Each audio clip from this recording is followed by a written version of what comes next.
here's some things you should do in your local scene. First is go to shows and just be active in the community. Meet people. If you see a band you like, meet them afterwards. Tell them, and don't necessarily always have something you want out of it. Just show your face, participate. That is probably common sense to some degree, but also sometimes artists can be self-obsessed and they want to practice their music but aren't all that interested in seeing other people's music. But it might be the best thing you do for yourself is just become part of a scene. Yeah.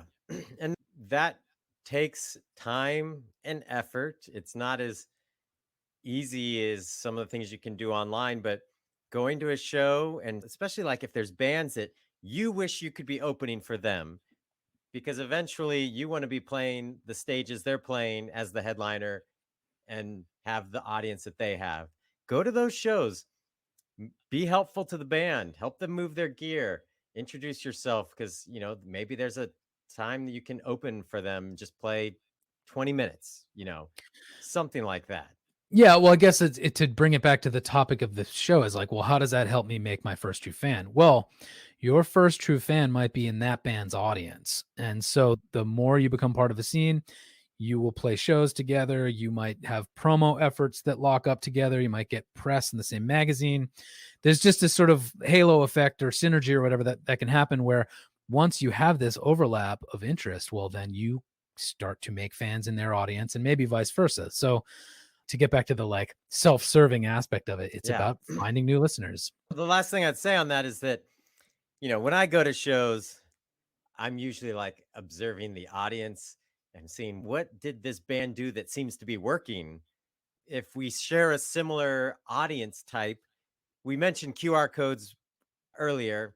You may have an audience that hates that idea or is just not going to do it or is technologically challenged. Not everything's going to be universal for all audiences. So it's like part of being in the scene is these are people that could be at your show. What is this artist doing that seems to be working? How are they capturing attention? How are they turning these people into lifelong fans? Observe what they're doing. And maybe there's missed opportunity you'll see. But that's also why being in the scene is important because some of the work is already being done and you just have to do it too. Yeah.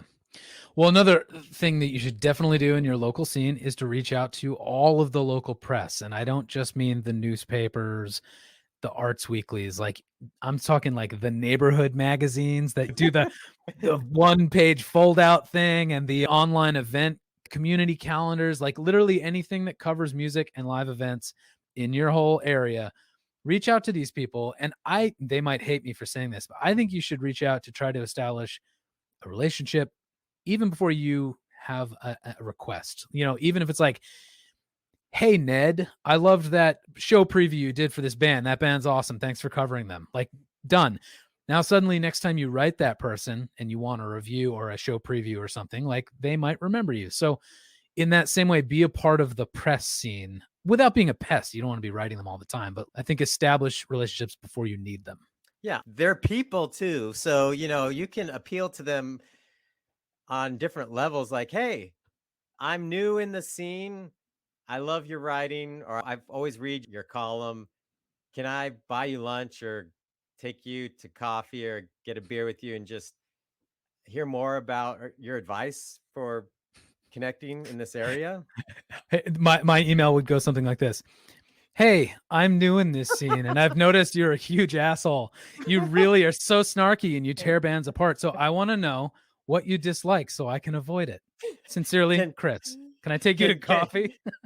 can you just crush my dreams in private instead of waiting until you write some scathing article about our latest release?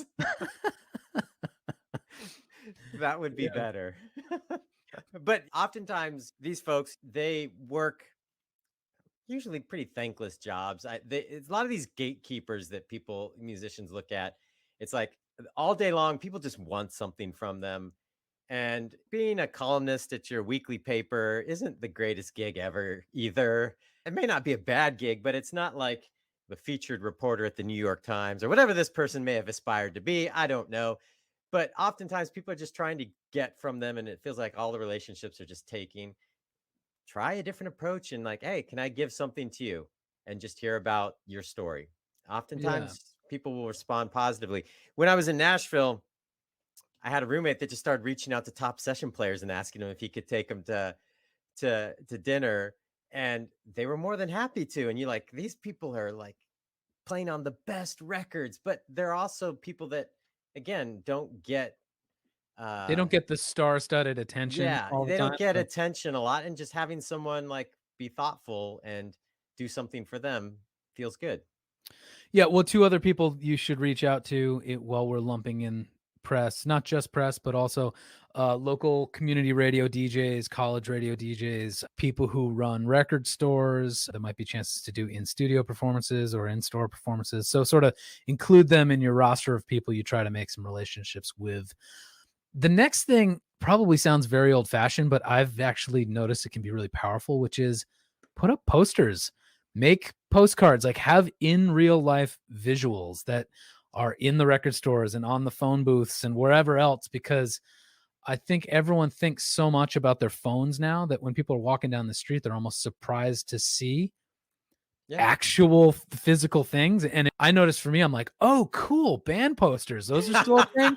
And I actually read them and take more of an interest now than I ever have. So if you have the time and effort and design skills and a Saturday afternoon to hang up a bunch of posters or, put them on community cork boards, I think you totally should. I agree. And this is something I noticed at South by Southwest. There was considerably less flyers and posters around. Now, I know there was less attendance, but there was still plenty of artists playing, plenty of things happening. And in years past, there I remember one year we had a showcase and we were putting up posters on the telephone poles on 6th Street in Austin, and we completely covered it. I took a photo of it, and literally in a minute, someone had already started covering it, and in like 10 minutes, it was completely covered. That was, I don't miss those days of like Yeah, the telephone pole wars. yeah, but I did notice there was some cool posters this year. Like I said, there was a lot less visuals because I think people are thinking more just digital. And I actually stopped and took photos of some really cool posters of bands that I thought looked interesting, because you don't see it as much anymore. And so, yeah, that real in real life is still important. And it's also a much less cluttered space these days than the digital space. Well, you're talking about South by Southwest posters, and I'm thinking, who needs posters when there's a drone QR code in the sky that was like what 6,000 feet wide or something? That was nuts. Yeah. Yeah. But That was pretty indie cool. bands, you're not going to pull that one off.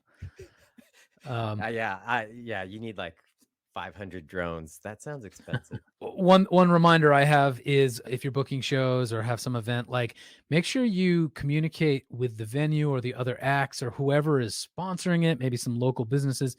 Get them to actively partner with you about communicating the show, because it could be your first true fan or a handful of fans aren't even aware of this thing until the business that's involved or the sponsor or the venue sends out their email list or their Facebook event or whatever. So don't forget to just, harness as much communication power as you can.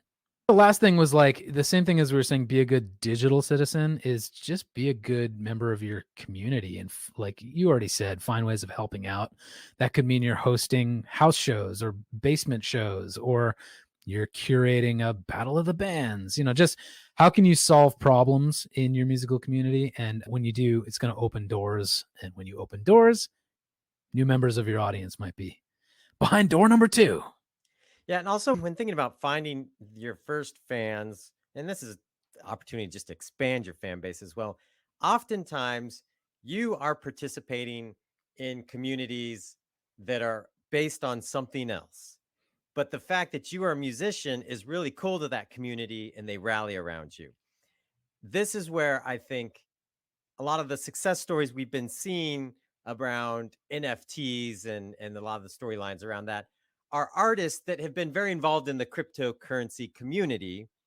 And when an NFT opportunity came up, they're already in a community that's interested in something that they're about and they have this commonality. And so now they kind of want to they want to support this artist, or they're intrigued or interested because we have this other shared commonality. I think that happens a lot.